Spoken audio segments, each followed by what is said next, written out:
Um, George Brenneman, who's going to be our first guest tonight, who's actually one of the 9 founders of EmpowerU 15 years ago. George, we look as young as we did 15 years ago, right?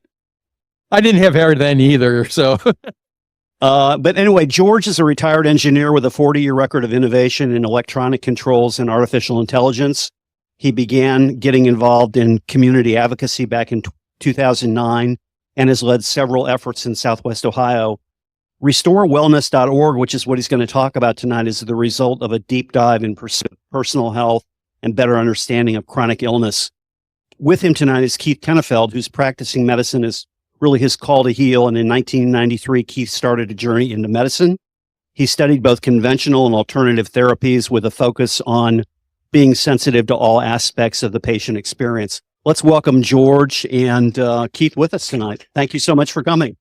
Thank you very much. Thank you, sir. Glad to have you. Thanks. Glad to have you. Thank you very much. This is a little bit different topic for me. I'm George Brenneman, and as he said, I'm a recently retired engineer. And the last thing you want is an engineer with time on his hands. So what we've been diving into, my wife and I have started a journey learning more and more about health and wellness. And this is the culmination of that. RestoreWellness.org is our effort to try and give back based on the information we found out. And along the way, we've met Keith over in Harrison, who is a nurse practitioner. Keith, give him a little information on yourself. Hello, everybody. Thank you very much for having us here today. And also, I see some familiar faces out there, so thanks for coming and saying hi to us. You know, I'm a nurse practitioner. I did functional medicine. I've been doing it for several years now. And one of the interesting things that really got me charged up for what I'm doing is what happened in COVID. I had patients coming to me not breathing, oxygen saturations in the tank, dehydrated, sweating, fevers, unable to walk sometimes, coming in wheelchairs just as they left the emergency department. Because the emergency department said, go home, take Tylenol, call us if your sats get below 83, which is insane because in the hospital settings, we get worried after 90. And so through the innovations and the research and looking at other medicines, the repurposed medications that are out there, they're very safe, tried and true, hydroxychloroquine, ivermectin, high-dose vitamin C, D, and zinc. Who's all on board, right? And so we started doing that along with some more intense training that I had with ICU experience. And we got these people turned around within hours in an urgent care environment. Basically, we turned our urgent care into a small, rapid ER taking care of COVID patients. And at that point in time, remember, I studied medicine extensively in the ICU and ER and trauma. I mean, I was dipped in that type of thing. I hope it's not me. Anyway, and at which point in time, I realized that we had work to do, and I needed to start bringing people back from this illness environment called healthcare to a wellness aspect and bringing health and caring back to your patient experience. And luckily, George and I met through patient experience, and with his energy and his fantastic enthusiasm, we're here today to hopefully present with you guys some fantastic information. Yeah, so the goal behind Restore Wellness is to give you information from probably a different perspective than what you're used to hearing. So right now, the problem is we have a healthcare system that doesn't pay any attention to health. It pays attention to sicknesses, symptoms. It's sick care. It's not health care. So one of the dominant things that happened is my wife somehow came upon this book. It's called Lies I Taught in Medical School by Dr. Robert Lufkin. Eye-opening book. Basically what he said is I step back and look at all the chronic diseases, high blood pressure, type 2 diabetes, Alzheimer's, dementia. It all boils down to changes that you can make and never have to worry about these problems again. So the first step we want to talk about in RestoreWellness.org is knowledge. Taking charge of the decisions in your own personal health. On the website, I encourage you, if you take nothing away from this at all, just remember RestoreWellness.org. Go to the website. These are just screenshots from the website. On the knowledge area, what does it take to become an informed patient so that when you go to your doctor, it's a discussion, not in the engineering, we call those if-then statements. If you have this symptom, you take this pill. That's not how it works. That's not how it was ever meant to work. So the first thing we wanted to emphasize was knowledge. It's up to you to gain this information. It's very simple. On the website, you can click and it gives you all of the books we've read. There's like 20 of them there now. We're working on getting those people in to do podcasts. So that's the other side of knowledge, is we're going to be starting podcasts. We just sent one out last week that is Keith's top 10 list. And the next two topics we're going to talk about are what's on that top 10 list. Basically the main areas of nutrition and exercise. You don't have to answer this question necessarily, but how many people are on medications and how many have experienced this particular experience in the primary care office? If you don't take this medication, you're going to die. That is fear. There's no room in healthcare for fear. We have enough fear in the world today. So that's a point about empowering yourself, is that you're saying, listen, I'm going to take a decision-making priority in my life, and I may take that medication if I feel like it's necessary, just because you think it's necessary, just because you're pushing it. I want to inform myself, and I want to make an autonomous decision. So empowering you to take back your health is probably the number one most important thing you can do. Do not hand over your care to anyone, including myself, 100%. I want you to come at with critique and intelligence and ask great questions and be able to have an open conversation with your providers. That allows you to not only trust the provider, but to get all the answers that you need. So just remember that. Number two, how many of you guys are on some form of diet? Some form of diet. Okay. So for those people who are on some form of diet, I'm going to recommend that you just throw the diet out the window. Throw all the diets out the window. Okay. And number two, for those people who are not on a diet, I want you to be on this diet.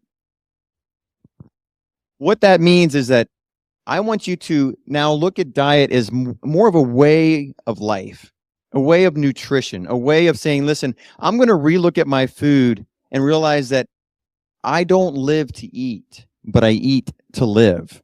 And taking, what I mean by that is, a great example, you have a bag of, let's say, potato chips here, and then you have a garden of fresh spinach over here. Which one has more vitality to it? Which is more alive? Which is more, what gives you that good vibration? That's the type of diet I want you to consider. I want you to look at all of your food and look for that vitality in each thing that you eat, whether that be meat, whether that be vegetables or fruit or even carbohydrates, and say, how fresh is this? Where's the origin of this? How many simple ingredients do we have? And make that a new wave of lifestyle, not necessarily a diet, because diets are always difficult. Number two, I would highly recommend a low carb particular diet, a low carb that allows you to say, listen, I'm going to get refined flour, refined sugar, refined breads out of my diet, to potato chips, all that stuff, because that just adds to inflammation. And where there is inflammation, there is weight. So if you have extra weight, then you probably have extra inflammation. Get rid of the weight, you'll get rid of the inflammation. You'll feel better, you'll sleep better, and things begin to get better. Okay? And then secondary, we talk about movement, activity, and exercise. We all know that it's very, very important, but the question is why? Why are we trying to move? What is the point of moving? And what do we do when we can't move? Number one, when we're moving, we are energizing our bodies. We are increasing our metabolic rate. We're increasing the internal temperatures of our body, which is cooking everything. And we need to cook. It's like this. It's like you have a gas engine and it requires fuel and oxygen. We can dump a bunch of fuel in that carburetor, but if we're not dumping oxygen in it, what happens? Stalls. Exactly. And so the goal is that you balance out what you're eating with the activity. If you're not doing much movement, don't eat that much food. And if you are doing a lot of movement, breathe it in. Let all that oxygen come in and saturate your body. Okay? And so also the other thing is that when you're doing muscle contraction, you're actually producing hormones that make you feel better. So if you're feeling bad or you're in a depressed mode or you can't get out of your head, go do something that's going to wear you out. If that means you're getting on a rebounder and you're sitting there doing this, or if you're going for a very brisk walk, particularly up a hill or down a hill. If you can't move because of hips or something, try to at least just use weights and you're flexing your muscles and it's producing fantastic hope hormones. And it's also driving that insulin level down because you're driving those insulin into the muscle. And insulin itself is a very inflammatory marker. So your goal is to keep that insulin level down. And how do you do that? Exercise and staying away from carbohydrates. So that's just kind of just touching the surface of two important things about diet and exercise. But as George is going to say, knowledge. Yeah, the big thing that we want to give you is a path forward. You don't have to say where you are right now. In the podcast we just finished last week, I make the comment that my wife and I looked at wellness as the ability to get up off the floor after you've been playing with the grandkids, right? And that's sort of like ground level. If you can't do that, you're in some deep trouble.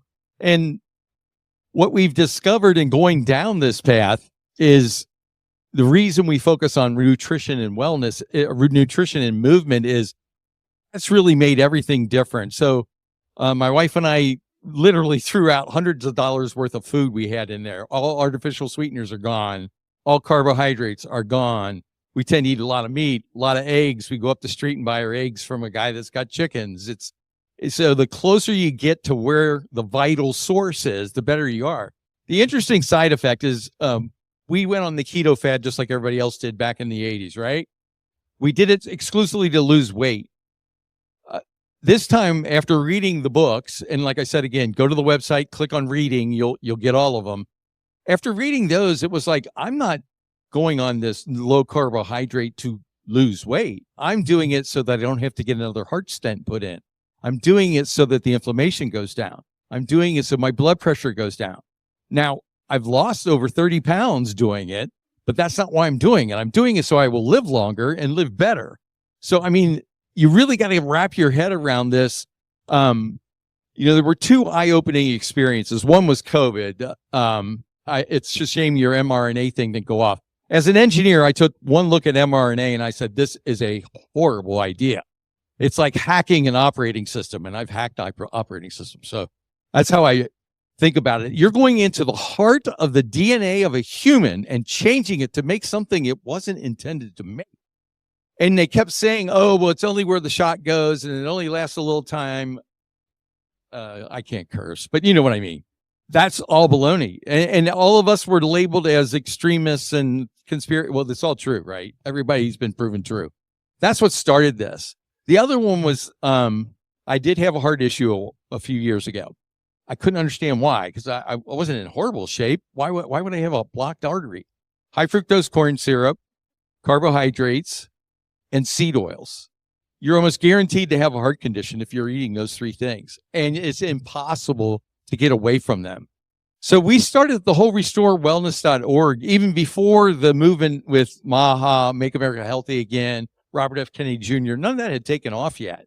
We had just seen that there's a whole series of new books. Casey and Callie Means have something called Good Energy. Highly recommend it.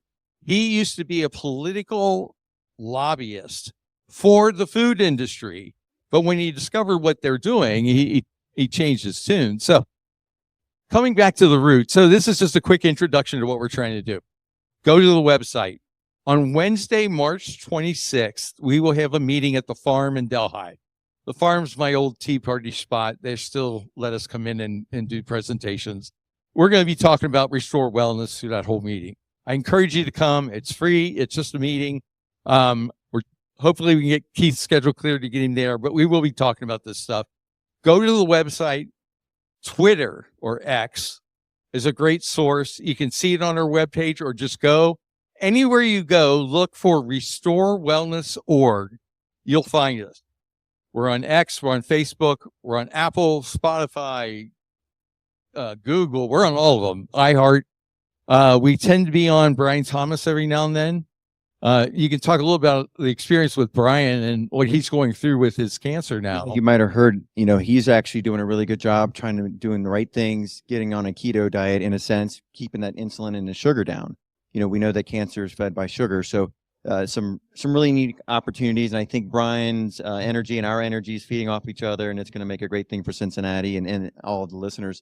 I did want to kind of just open this up real quick. Does anybody have any questions about anything we've talked about today? Sure. Sorry, that was a little. I had heart surgery back in 2003, bypass surgery, and I've heard all kinds of things about statins. I'm on 40 megs worth of statin a day, and My gut tells me I want to get off of it. Please. And I asked a cardiologist about it, the one I'm going to now. I think I might change. And he was very adamant that I should not. And I wanted to have a good, thorough conversation with him. And I didn't really feel like I have it. There's a book called The Clot Thickens. Clot Thickens. The Clot Thickens. It's on our reading list. Keith can tell you, but statins are like the Antichrist. I couldn't walk because I heard so much from them. Oh, well, you're good. You're one of the few, because most people can't tolerate it. But if you wanted Do to say, you have to wean off of the statins? Is there a protocol? So, first of all, the question is really, what is the research behind statins? And if you have high cholesterol, will you have a heart attack or will you have heart disease? And often they haven't actually been shown to prove that link. So people who don't have high cholesterol can have heart attacks. So what is that? And it usually comes down again to vascular inflammation. And so the question is, number one is, why is your cholesterol high? Is there things that we can do to help clean your liver out, which is what processes cholesterol in the first place? And cholesterol is not a bad thing. It actually, with vitamin D, is a hormone. It works very well for our brain. Our brain's 70% cholesterol. So these are questions that, me not knowing, you can't necessarily give you medical advice of what medicines to start and to stop. But I do ask the question, what other things can we be doing to help the cholesterol be a good thing for you and not necessarily a bad thing? so I have time to spend on a ton of studies. There are like 3 studies that have come out in the last 2 years, especially with older women. The higher your cholesterol, the longer you live. The normal level of cholesterol used to be 300. And now if you've had a heart condition, they're telling you once you like below 100, it's ridiculous. And so the increase you see of dementia and Alzheimer's is directly related to statins and low cholesterol. I may not be here, but my card, Keith's cards, will be over there. Give us a call. And I'm not a doctor, so I can give opinions, not facts. So, but the key. Yeah. Okay, we've got time for one last question right here. I just want to ask, how can we get a hold of you or ask questions of you guys? And also, can we suggest books? Oh, absolutely. Please do. Yeah.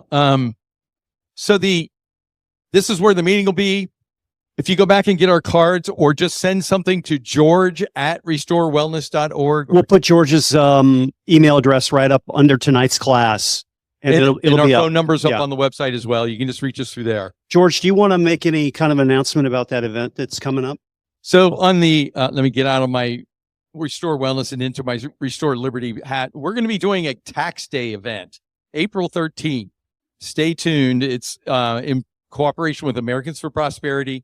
We've got the word out to our local senators and to Vivek. We're trying to get the big names in to talk this. The last tax day rally was Dan and I in 2012 on Fountain Square for We Demand a Balanced Budget. So we're going to try and reproduce that this year. This is our first major opportunity to make an advancement as far as getting the budget down, getting the deficit down, and maybe even actually, going after the debt. Does anybody owe any tax this year? Mark April 13th down. You'll get an email about it. We'd love to have you with us to, maybe we'll be celebrating the fact that the IRS has reduced half their agents. George, you think so? Let's move them to the border. Let's give George and Keith a round of applause. Thank you very, very much.